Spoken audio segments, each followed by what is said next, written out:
Halo semuanya, kembali lagi dengan saya Indra. Pada video kali ini kita akan membahas tentang ketentuan dan cara sanggah tes CPNS tahun 2023. Pasti banyak di antara teman-teman yang masih bingung apa saja alasan yang bisa kita gunakan untuk melakukan sanggah dan bagaimana caranya agar sanggah kita bisa diterima dan kita bisa lulus administrasi CPNS tahun 2023 ini. Oke, untuk masa sanggah sendiri waktunya yaitu antara tanggal 17 sampai tanggal 19 Oktober tahun 2023. Dan nanti hasil sanggah tersebut akan disampaikan antara tanggal 17 hingga tanggal 19. Ini adalah jadwal yang terakhir dipublish di website BKN dan kalau tidak salah ada perubahan jadwal yang teman-teman bisa akses di internet. Selanjutnya, jika kita lihat di website BKN, di sana ada beberapa informasi terkait dengan masa sanggah ini sendiri. Nah, berdasarkan website BKN, masa sanggah adalah waktu pengajuan sanggah yang diberikan kepada pelamar untuk melakukan sanggahan terhadap pengumuman hasil seleksi.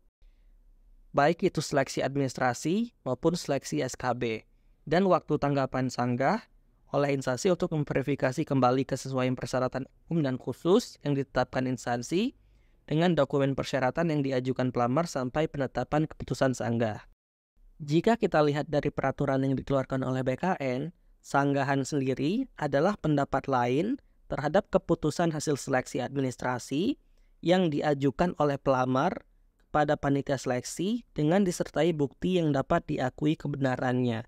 Nah, dengan kata lain, jika kita menganggap bahwa file-file yang kita sudah submit itu adalah benar dan sesuai dengan kebutuhan atau persyaratan dan hasilnya ditentukan bahwa kita tidak lolos seleksi administrasi, maka hal tersebut bisa kita sanggah. Dengan apa? Tentunya kita harus memberikan bukti yang dapat diakui kebenarannya. Sekali lagi, kita hanya dapat menyanggah apabila kita benar-benar yakin bahwa berkas-berkas yang kita ajukan itu sudah sesuai dengan syarat administrasi yang ditentukan oleh masing-masing instansi. Pertanyaan selanjutnya adalah, apakah pelamar dapat mengajukan sanggahan setelah pengumuman seleksi? Ya, tentunya berdasarkan informasi yang ada di website BKN dapat kita lihat bahwa sanggahan paling lama dilakukan 3 hari kalender setelah pengumuman. Jika teman-teman melihat bahwa hasil seleksi administrasi teman-teman tidak sesuai dengan keinginan, sebaiknya teman-teman dapat melakukan sanggahan secepat mungkin agar nanti tidak terlewat dalam masa sanggah. Proses penyanggahan itu sendiri dapat dilakukan di website PKN yang sudah tertera di sini. Kemudian teman-teman juga wajib mengisikan sanggahannya dengan menjabarkan kronologis dan mengunggah bukti pendukung yang diperlukan. Bukti pendukung ini dapat dalam bentuk dokumen atau screenshot atau foto yang bisa mendukung alasan sanggahan teman-teman. Selanjutnya, apakah pelamar dapat mengajukan sanggahan setelah pengumuman seleksi SKB? Nah, di sini dijelaskan juga, apabila setelah dilakukan pengumuman seleksi SKB terdapat pelamar yang keberatan terhadap hasil keputusan instansi, pelamar dapat mengajukan sanggahan paling lama 3 hari kalender. Nah, ini kurang lebih sama dengan pengumuman seleksi administrasi yang di atasnya tadi. Teman-teman bisa melakukan sanggahan paling lama 3 hari setelah pengumuman hasil seleksi. Begitu. Pertanyaan selanjutnya adalah, kapan batas waktu pengumuman ulang instansi setelah masa sanggah? Nah, di sini dituliskan bahwa apabila pelamar dapat membuktikan bahwa dokumen persyaratan yang telah diunggah atau disampaikan telah sesuai dengan persyaratan umum dan khusus yang ditentukan oleh instansi, instansi wajib mengumumkan ulang hasil seleksi paling lama 7 hari kalender setelah berakhirnya waktu pengajuan sanggah. Nah, berarti ketika teman-teman sudah melakukan sanggahan, hari terakhirnya adalah hari ini, maka maksimal 7 hari ke depan teman-teman akan menerima hasil sanggahan teman-teman. Di sini dengan catatan, dokumen persyaratan yang digunakan untuk sanggahan adalah data pelamar saat awal mendaftar di SSCASN. Di sini dapat kita cermati bahwa dokumen persyaratan yang digunakan untuk sanggahan adalah data pelamar saat awal mendaftar di SSCASN. Nah, berarti di sini teman-teman tidak dapat merubah data pelamar atau data teman-teman ketika teman-teman pertama kali mendaftar. Jadi ketika teman-teman mendaftar dengan ijazah A, kemudian dengan kualifikasi A, teman-teman tidak bisa merubah dengan ijazah B atau dengan kualifikasi B. Jadi tetap data yang digunakan adalah data yang sama ketika teman-teman pertama kali mendaftar. Nah, jika kita telusuri peraturan yang sudah dikeluarkan BKN di paragraf 3 mengenai masa sanggah hasil seleksi administrasi, pasal 28, bagian 4 dan 5, di sini ditegaskan bahwa panitia seleksi instansi dapat menerima alasan sebagaimana dimaksud pada ayat 3 dalam hal kesalahan bukan berasal dari pelamar. Nah, di sini ditegaskan bahwa panitia seleksi dapat menerima alasan jika kesalahan bukan berasal dari pelamar, melainkan kesalahan berasal dari sistem atau kesalahan berasal dari verifikator yang telah ditentukan BKN atau instansi terkait. Kemudian dijelaskan juga, dalam hal kesalahan berasal dari pelamar, panitia seleksi instansi berhak untuk menolak sanggahan.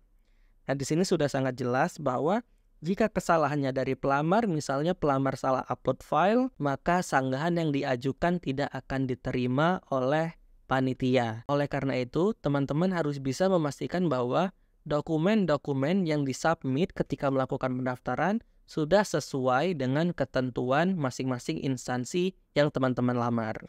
Kemudian pertanyaannya adalah bagaimana proses jika kita akan melakukan sanggahan. Tentunya proses sanggahan diawali apabila teman-teman menerima permohonan maaf bahwa teman-teman tidak lolos administrasi. Dan biasanya akan disebutkan apa saja alasan mengapa teman-teman tidak lolos verifikasi yang diberikan oleh verifikator. Misalnya di sini ijazah dan transkrip nilai tidak sesuai dengan kualifikasi pendidikan yang dilamar.